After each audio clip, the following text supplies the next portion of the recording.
आपको आज की दो तस्वीरें दिखाते हैं। आज राहुल गांधी पुंछ में थे, जहां उन्होंने पाकिस्तान की शेलिंग में मारे गए लोगों के घर जाकर उनके परिवार वालों से बात की, उनको सांत्वना दी।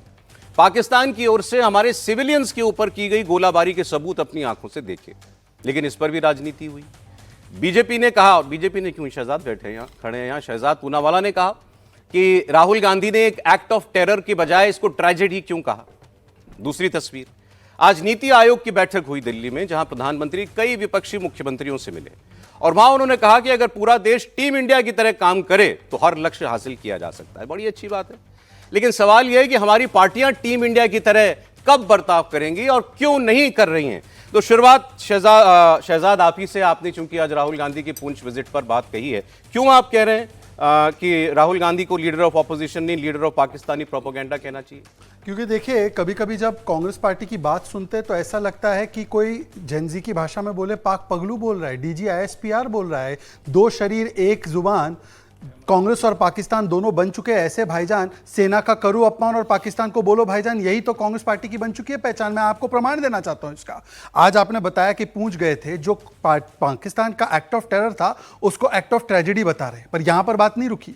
अभी ऑपरेशन सिंदूर, पहली बार न्यूक्लियर पावर देश में घुसकर हमने 9 आतंकी कैंपों को, 11 मिलिट्री बेसिस को, 100+ आतंकियों को मारा। तो उसमें क्या बोलते हैं खड़गे जी, ये छुटपुट कार्रवाई हुई। गुलाम मीर जो कांग्रेस पार्टी के बड़े नेता है, वो क्या बोलते हैं? वो बोलते हैं कि ये थोड़ी सी एक्टिविटी हुई। विजय वड़त्तीवार बोलते हैं कि 15,000 का ड्रोन था, 15 लाख की मिसाइल छोड़ दी। भारत को ही बहुत ज्यादा नुकसान हुआ। गोल्डन टेंपल पर उन्होंने बैलिस्टिक मिसाइल छोड़ी, क्या उसको बचाने के लिए 1500 करोड़ की भी मिसाइल छोड़नी पड़े तो भारत को नहीं छोड़ना चाहिए। और ये देखिए, पुराना इतिहास में आपको बताना चाहता हूं, आपको याद होगा सर्जिकल स्ट्राइक हुआ तो खून की दलाली किसने बोला, सवाल किसने उठाया? बालाकोट पर सवाल किसने उठाए? 26/11 के बाद हिंदुत्व टेरर था यह कहकर पाकिस्तान को क्लीन चिट दिया गया। यही पुलवामा में भी किया गया कि वोट के लिए करवाया गया। यही समझौता में भी पाकिस्तान को क्लीन चिट दिया गया। और आपके सामने अब मैं 3 प्रमाण लाना चाहता हूं, ऐसे 3 प्रमाण सौरभ जी जो कभी शायद इन बच्चों ने सुने भी नहीं होंगे।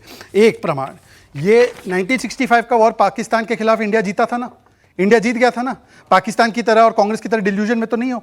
चलिए, तो जब हम वॉर जीते तो आपको पता है 1968 में ये कांग्रेस की सरकार ने 828 स्क्वायर किलोमीटर ये रान ऑफ कच्छ में हमने दे दिया, चंदभेट एरिया में और कंजरकोट में। ये मैं पूछना चाहता हूं कि ये एरिया क्यों दिया। दूसरा, मैं आप स्पेसिफिक सवाल पूछ रहा हूं। 1971 में हम लोग जीते, 74 में न्यूक्लियर पावर बने, 74 में इंदिरा गांधी ने न्यूक्लियर पावर जो है पाकिस्तान को देने की पेशकश की। ये पार्लियामेंट का स्टेटमेंट है, पढ़कर सुना सकता हूं, समय की कमी। और आखिरी प्रमाण, 1991 में इनकी उन्होंने सरकार को सपोर्ट किया हुआ था बाहर से, वो थी चंद्रशेखर जी की सरकार। उस सरकार ने एक एग्रीमेंट बनाया पाकिस्तान के साथ कि हम आपको ट्रूप मूवमेंट के बारे में बता देंगे, भारत की सेना कहां लगी है वो आपको बता देंगे, वॉर एक्सरसाइज के बारे में बता देंगे। अब बोलेंगे 91 में तो हम विड्रॉ कर गए थे सरकार से, पर 91 में फिर इनकी सरकार नरसिम्हा राव की आई तो 94 में यूनाइटेड नेशन में जाकर रजिस्टर करवा दिया। अब मैं इनसे पूछना चाहता हूं कि न्यूक्लियर डील हमारी देना चाहते थे, आप हमारी जमीन देकर आ गए पाकिस्तान को, पीओके देकर आ गए पाकिस्तान को, और पाकिस्तान को क्लीन चिट दे रहे और आज भी पहलगाम में ऑपरेशन सिंदूर का मखौल उड़ा रहे।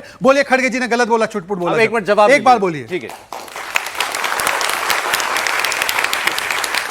इन्होंने राहुल गांधी के लिए बहुत कुछ कहा और आपकी पार्टी ने पूछा था मोदी जी से कि कैमरों के सामने ही खून क्यों गर्म होता है मोदी जी, तो आपने ऐसा क्यों कहा? और ऐसा कह के क्या, जैसे इनके लिए आप कहते हैं कि ये केवल प्रोपेगेंडा करना जानते हैं, तो क्या ये प्रोपेगेंडा नहीं था ऐसी बात कहना? और इनकी बातों का आप जवाब दीजिए। देखिए, पूरा देश जानता है कि 2014 के बाद एक नए भारत का उदय हुआ है। उससे पहले ना भारत था, ना मेल थी, ना जेल था, ना आज़ादी थी, ना गांधी जी का योगदान था। ये मैं नहीं कह रहा, मैं कोट कर रहा हूँ, कंगना रनौत का स्टेटमेंट है। आप कहें तो सुना दूंगा, इनकी सांसद है, इनकी बड़ी नेता है, ठीक है।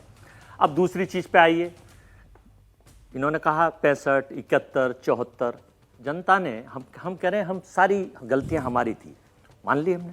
जनता ने हमें 2014 में सबक दे दिया और हमें विपक्ष में बैठा दिया।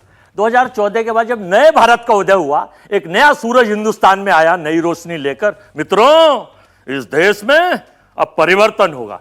जब परिवर्तन की बात आई तो 14 के बाद चाहे पुलवामा ले लीजिए, उरी ले लीजिए, पहलगांव ले लीजिए, कितने अटैक गिनाऊंगा और कितने आतंकवादी मारे गए, कितने आर्मी के लोग मारे गए। अमित शाह जी ने कहा था, उसे कोट करने की जरूरत नहीं है, सब लोग सुनते हैं।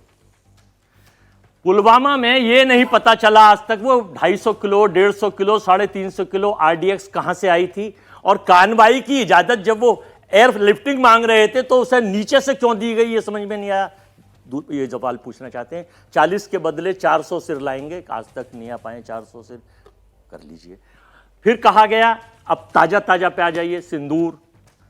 जिस आदमी ने, देश के प्रधानमंत्री हैं, सम्मान यह है, हम बड़ा सम्मान करते हैं, लेकिन जब वो कहते हैं मुजरा कराएंगे, मंगलसूत्र छीन लेंगे, ये मैं नहीं कह रहा, ये उनके डिबेट से अगर मैं सुनाना चाहूंगा, तो वो जो आदमी मुजरे की बात करे, मंगलसूत्र छीनने के ऊपर चर्चा करें, वो सिंदूर की कीमत नहीं जानते।